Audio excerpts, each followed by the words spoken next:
Os milagres e maravilhas que foram realizados na época do Velho Testamento e na época de Jesus e dos apóstolos, eles ficaram restritos àquela época? Ou eles podem acontecer nos dias de hoje? Essas e outras questões serão levantadas na aula de hoje.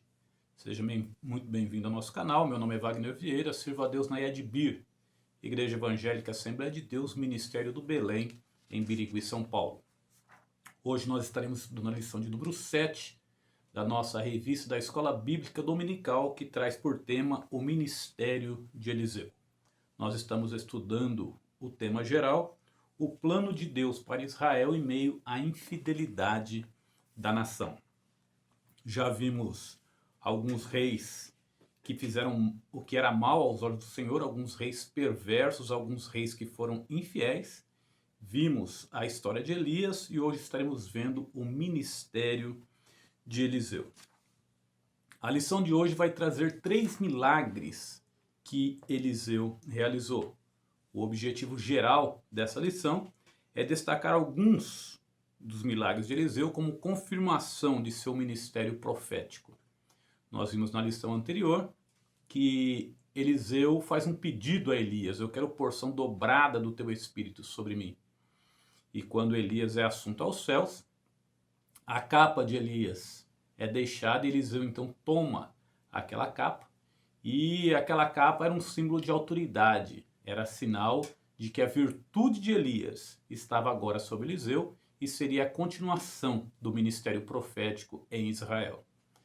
Agora nós estaremos vendo esse ministério de Eliseu, as coisas que Eliseu realizou. Os objetivos específicos para os tópicos. Tópico 1, evidenciar que o Senhor zela por seu povo.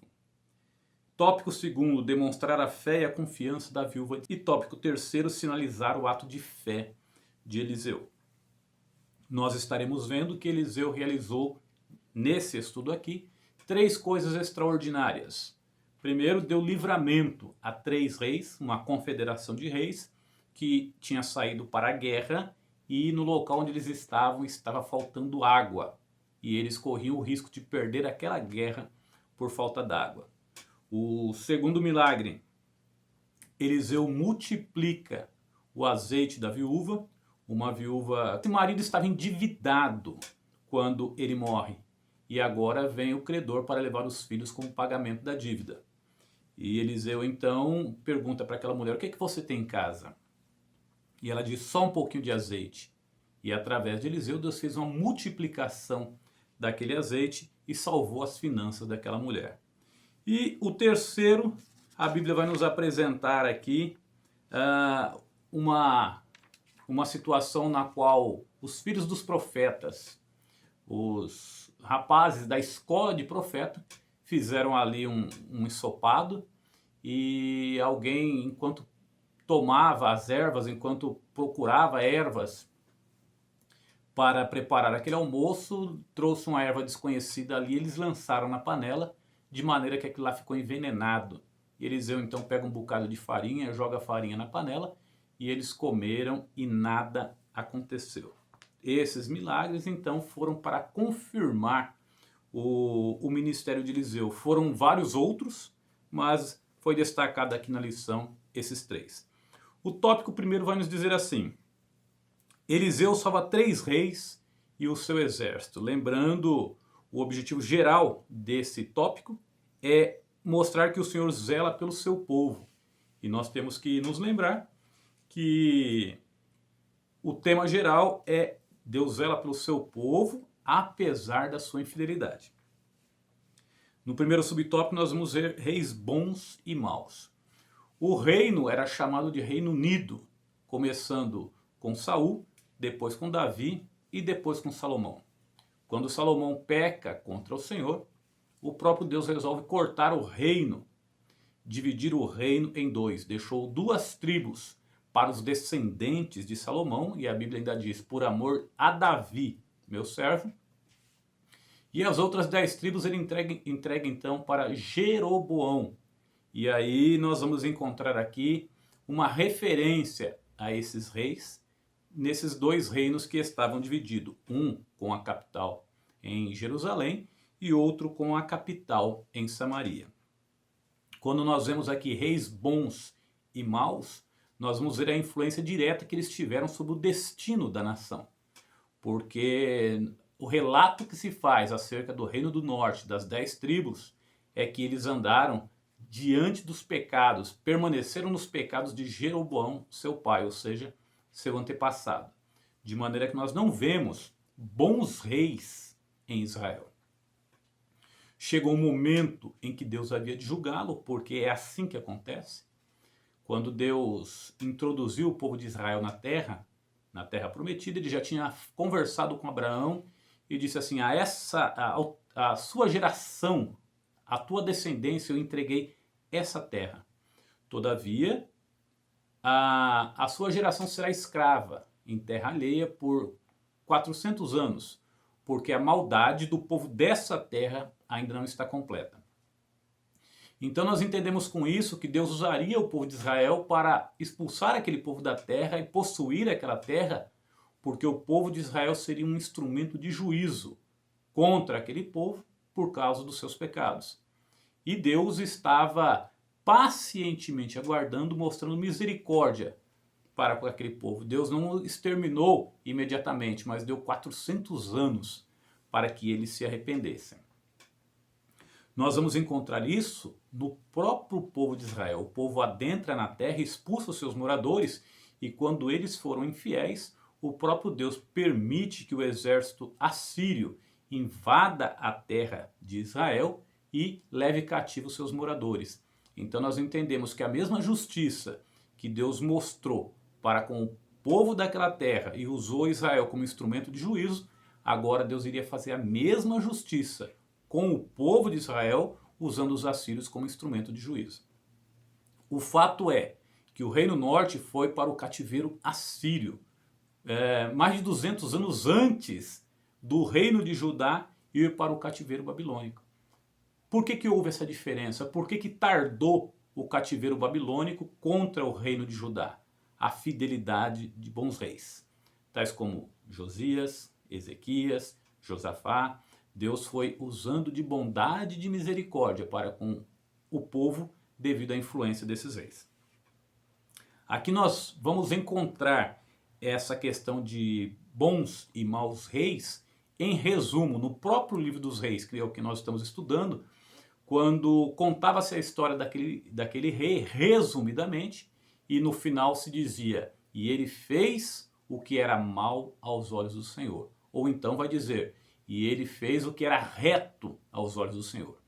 Esse era um resumo bem breve, e isso dizia respeito ao seu comportamento, a maneira como a pessoa esteve lidando com o reino, mas principalmente a maneira como essa pessoa andou com Deus.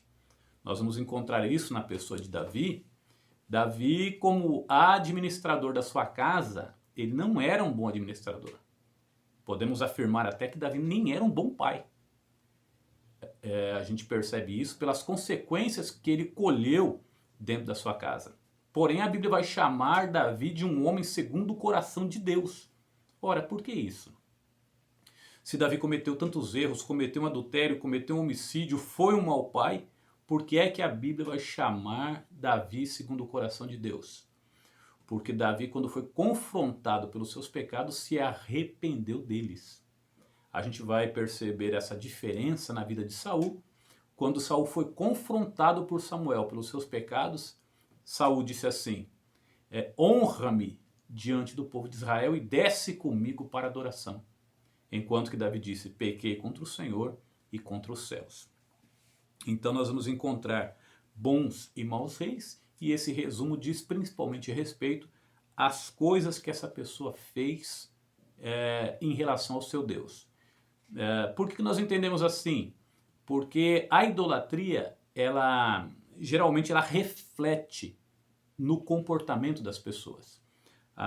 O povo de Israel, que normalmente se entregavam a outros deuses, ao culto aos outros deuses, se entregavam também à bebedeira, à prostituição, porque isso estava presente naqueles cultos. Muito bem, Tópico segundo, 3 reis vão à guerra contra os moabitas. E aqui é interessante notar o comportamento de 2 reis. Eram 3 reis porque era o rei de Israel, o rei Jorão, era o rei Josafá, que era o rei de Judá, e era o rei de Edom, que era vassalo do rei de Judá, pagava tributo para o rei de Judá. Logo, se o rei, ou melhor, para o rei de Israel, se o rei de Israel ia à guerra, obrigatoriamente ele também ia. Agora é interessante que os moabitas se levantam contra esses 3 reis para fazer essa guerra e de repente começa a faltar água no local. E eles acreditam então que eles vão perder essa guerra porque vão morrer de sede. Não tinha água para eles, não tinha água para os seus animais. Mas eu quero chamar a atenção para o comportamento desses 2 reis. O rei Jorão vai dizer assim: eis que o Senhor nos trouxe aqui para nos entregar na mão dos reis, do rei dos moabitas. Enquanto o rei Josafá, que era considerado um bom rei, disse assim: não há aqui algum profeta do Senhor para que nós consultemos? Olha que posicionamento diferente de um bom rei e de um mau rei. Por que nós podemos chegar à conclusão que Jorão era um mau rei? Porque quando alguém diz assim: olha, tem aqui Eliseu, que deitava água sobre a mão de Elias, ele é profeta. Então mandaram chamar o profeta, e quando o profeta chega, ele olha para Jorão, rei de Israel, e diz assim: se eu não respeitasse a presença do rei de Judá, Josafá, eu não olharia para ti e nem te veria. Podemos afirmar com isso que aquele livramento que Deus estava dando, que Deus iria dar, era devido à presença de Josafá naquele lugar. Mas perceba o comportamento diferente dos 2 reis. Um creditou ao Senhor uma sentença, um juízo, porque ele sabia que ele era infiel. O outro, pela sua fidelidade, falou: vamos consultar ao Senhor. Deus pode ter livramento para nós. É interessante nós notarmos o seguinte: Deus daria 3 livramentos aqui. Um livramento a esses 3 reis, um livramento a uma viúva e um livramento a um grupo de profetas. E todos eles são situações distintas. Perceba que esse livramento, esse primeiro livramento, Josafá tinha se metido em uma encrenca porque não consultou o Senhor antes de ir para a guerra juntamente com o rei de Israel, o rei Jorão. Ele foi imprudente, mas mesmo na sua imprudência, Deus deu o livramento. No caso da mulher, não foi ela que se meteu naquele problema. Ela foi envolvida naquele problema numa situação na qual ela não poderia ter feito diferente. O seu marido contraiu dívidas e ela foi metida naquele problema. Mas mesmo assim, Deus deu livramento. E aqui no caso dos filhos dos profetas, eles imprudentemente, inocentemente foram envolvidos em uma situação difícil, quando alguém colheu ali algumas ervas e envenenou a comida da panela. Mas o interessante de nós vermos em tudo isso é que Deus deu livramento para todos. De pessoas que foram metidas numa situação por falta de vigilância, de pessoas, de uma pessoa que foi metida numa situação porque não tinha como fazer diferente, estava submetida àquela situação, e alguém que foi envolvida numa situação inocentemente. Mas o fato é que Deus deu o livramento para todos. Nesse caso dos 3 reis, o profeta Eliseu, ele determina: vocês vão cavar aqui algumas covas, e essas covas vão se encher d'água, sem vento e sem chuva. E o fato é que depois deles terem cavado, aquelas covas se encheram e beberam eles e os seus animais. Ora, nós vemos aqui a predição de Eliseu se cumprindo cabalmente. A fama de Eliseu, ela havia percorrido por todo Israel, porque todo Israel dizia: o espírito que estava sobre Elias agora repousa sobre Eliseu. E nós vemos Deus zelando pelo seu povo através da predição do profeta. Eu quero destacar aqui que os homens de guerra, eles não tinham opção. O rei saiu para a guerra, os seus guerreiros saíram juntos e eles não tinham a opção de não ir. Então eles foram metidos naquela situação, era um povo de Deus, era povo do Senhor, e Deus deu o livramento para eles, através das mãos de Eliseu e através da prudência do rei Josafá, que disse assim: vamos consultar ao Senhor. Aqui traz algumas reflexões para nós. Uma delas é: sempre devemos consultar o Senhor nas nossas escolhas, naquilo que nós vamos fazer.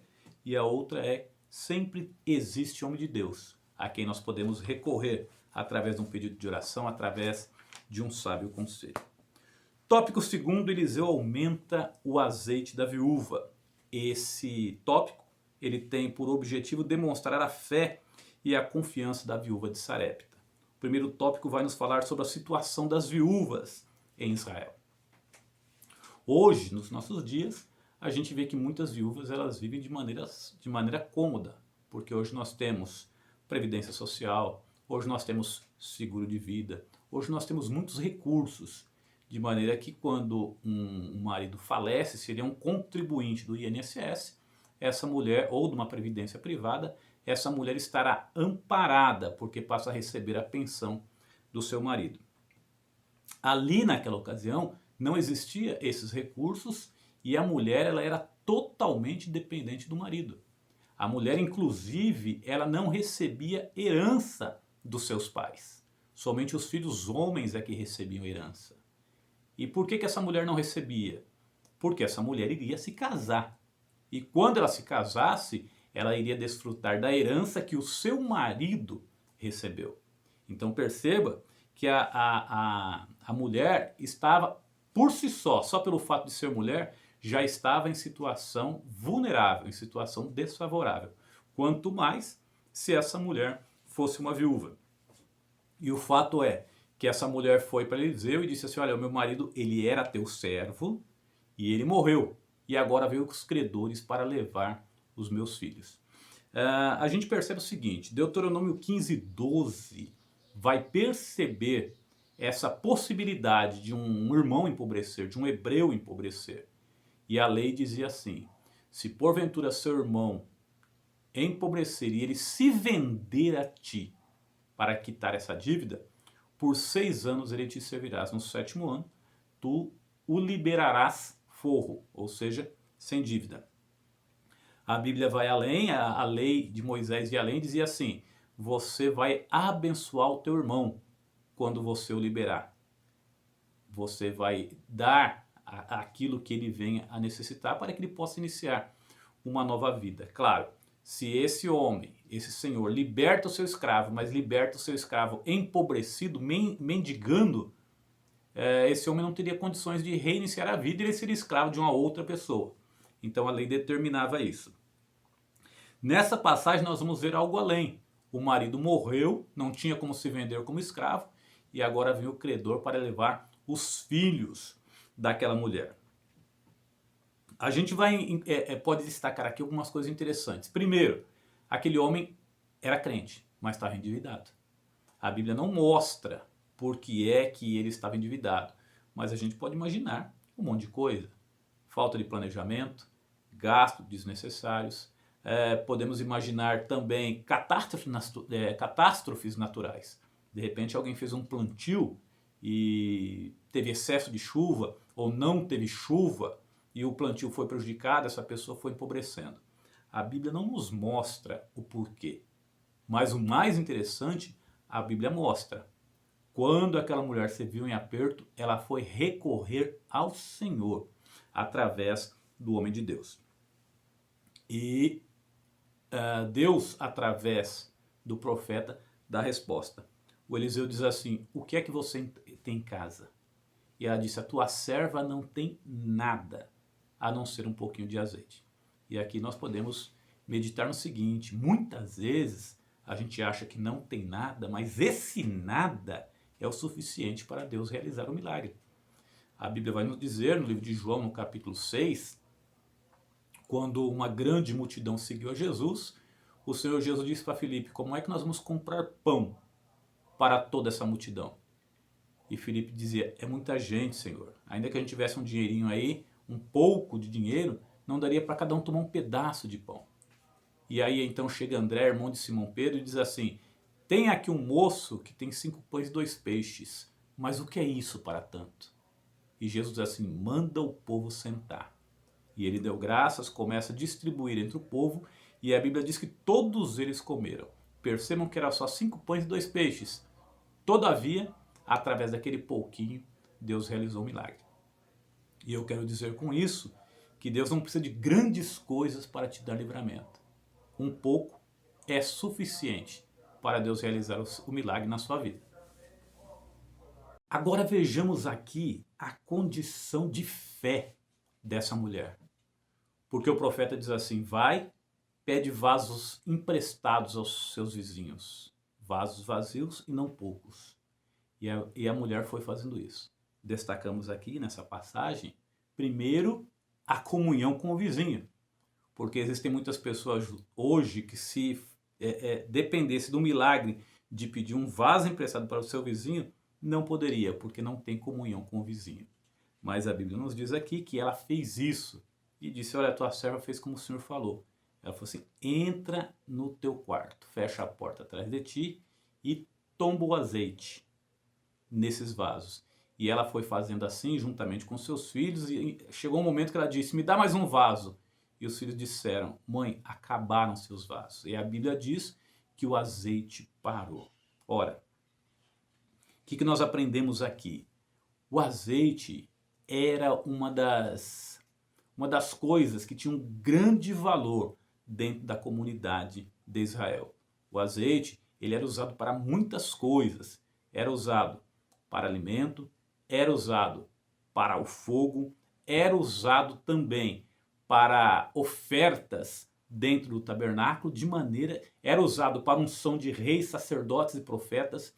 O azeite tinha um valor tremendo naquela comunidade. Aquela mulher só tinha um pouquinho, mas Deus multiplicou o azeite dentro da casa dela. Então Deus tem solução para nós e muitas vezes essa solução está dentro da nossa casa.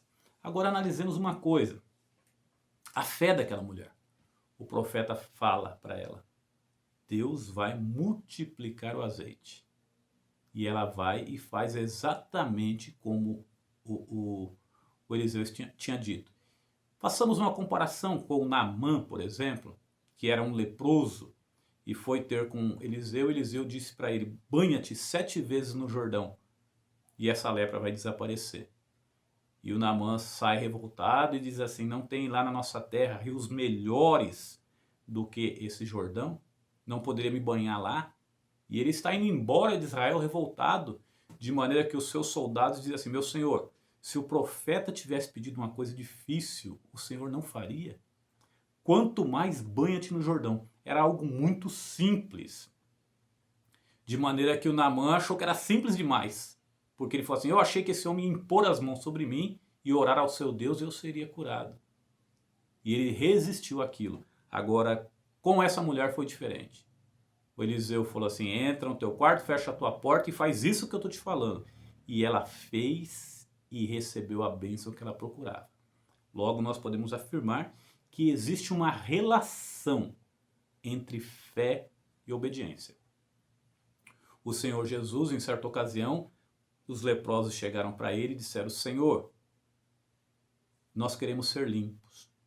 E Jesus disse assim: vai e apresenta-te ao sacerdote. E eles foram. E a Bíblia diz que enquanto eles foram, a Bíblia diz assim: e indo eles, ficaram limpos. Então perceba que quando Jesus manda eles irem aos sacerdotes, eles não tinham sido curados ainda. Por que ao sacerdote? Porque era o sacerdote que determinava, era o sacerdote que fazia a avaliação. Funcionava como se fosse um médico, como se fosse um responsável pela saúde pública. E ele que dizia se aquilo era lepra, se aquilo era tinha, se era alguma outra coisa qualquer. E ele que dava conduta, porque muitas vezes a lepra tinha contaminado as paredes da casa, tinha que raspar a parede, tinha que averiguar depois de 7 dias, então tinha que separar a roupa daquela pessoa que poderia estar leprosa, porque era uma doença altamente contagiosa. Mas a Bíblia diz que enquanto eles estavam indo ao sacerdote, eles ficaram limpos. Não estavam limpos até então, eles foram limpos quando eles obedeceram e foram até o sacerdote. Logo, nós podemos afirmar que existe uma relação entre obediência e fé. A gente demonstra a nossa fé através da nossa obediência. Tópico terceiro, a morte que havia na panela.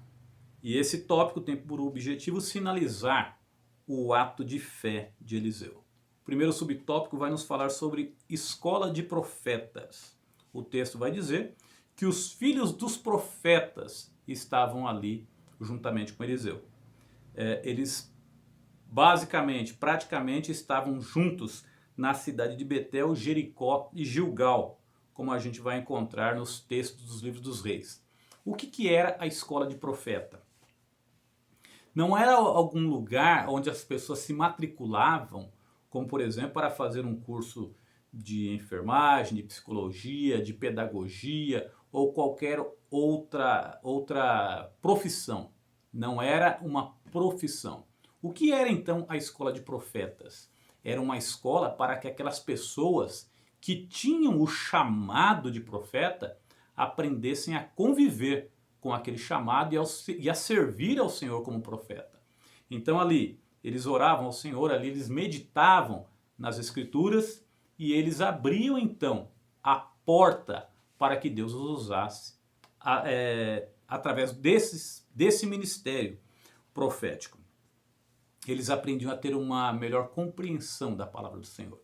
É necessário que nós entendamos isso para nós não ficarmos pensando que as pessoas de repente poderiam ter vontade de ser profeta e dizer assim, vou me matricular naquela escola para aprender a profetizar. Não, não era assim. Aquela pessoa tinha um chamado e então ele ia para essa escola de profeta, ou esse rancho de profetas, para aprender a conviver melhor com aquele dom. Por exemplo, em Jeremias capítulo 1, Deus vai dizer assim, antes que você nascesse, eu te escolhi no ventre, e às nações eu te dei por profeta. Então Deus já tinha chamado o Jeremias, Deus já tinha escolhido Jeremias, e é Deus quem escolhe o profeta, não é o profeta que escolhe ser profeta. Segundo subtópico, a morte na panela. Foi nessa ocasião em que os filhos dos profetas estavam congregados e ali eles... Detalhe, quando nós nos referimos a filho de profeta, não significa definitivamente que os seus pais eram profetas. Filhos de profetas é uma referência que se faz às pessoas que serviam aos profetas nessa escola de profeta. Eles estavam congregados ali e foram preparar a comida. E quando eles estavam preparando o ensopado, a Bíblia nos diz que alguns deles saíram a colher alimento. E quando eles voltam, eles depositam aquilo, cortam e jogam na panela. E de repente, quando alguém comeu, disse assim, tem morte na panela. Eu quero citar aqui duas coisas interessantes. O primeiro, o fato de Eliseu estar presente.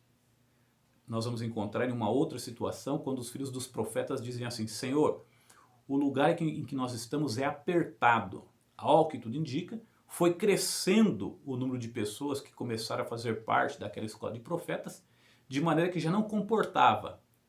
E eles disseram assim, autoriza os teus servos a irem ao Jordão, cortar madeira e ampliar esse negócio. E Eliseu diz assim, vai. E eles disseram, vem conosco. Ser servido de vir conosco. E Eliseu foi. E a Bíblia nos diz que um certo homem, quando cortava uma árvore, o ferro do machado escapou e caiu no Jordão. E ele diz assim, ai meu senhor, o machado era emprestado. E Eliseu diz, onde caiu? Eles disseram, apontaram o lugar e Eliseu então pega um graveto e lança no Jordão. E a Bíblia nos diz que o ferro do machado flutuou. Ora, nós sabemos que ferro não flutua. Muito menos pelo simples fato de ter sido tocado por um graveto. Mas eu quero destacar aqui que o fato daqueles homens terem se preocupado com o homem de Deus, o fato daqueles homens terem convidado o homem de Deus para estar junto com eles, foi uma atitude que se revelou prudente, porque dali veio a solução. E isso diz muito para nós, nos dias de hoje, as pessoas com as quais nós andamos. Quem é que nós convidamos para estar conosco? Quem é que nós convidamos para estar na nossa roda de amizade, na nossa casa, nas nossas festas, nos nossos eventos? São pessoas que produzem bênção ou pessoas que produzem maldição? A presença do Eliseu trouxe bênção para aquela gente. A Bíblia vai nos dizer que quando foi detectada aquela morte na panela, Eliseu falou assim, traz um bocado de farinha. E ele depositou a farinha dentro daquela panela e falou, pode comer. Então nós vimos nisso aqui um ato de fé. Não só um ato de fé de Eliseu, mas como um ato de fé daquela gente. Nós sabemos que a farinha não tem esse poder de tirar veneno. Quando as pessoas tomam substâncias tóxicas ou são contaminadas com substâncias tóxicas, normalmente essas substâncias que são tóxicas, elas vêm lá na sua embalagem mostrando qual é o antagonista, qual é a substância que pode fazer cessar aquela intoxicação. Isso já é uma situação para facilitar a vida dos médicos quando essas pessoas vão buscar pronto atendimento. Já tem lá na embalagem como é que pode se salvar a vida da pessoa e interromper aquele processo. E a gente sabe que a farinha não tem esse poder. Todavia o Eliseu deitou farinha na panela, num ato de fé, e disse ao povo, pode comer. E é interessante nós notarmos a confiança que o povo tinha em Eliseu.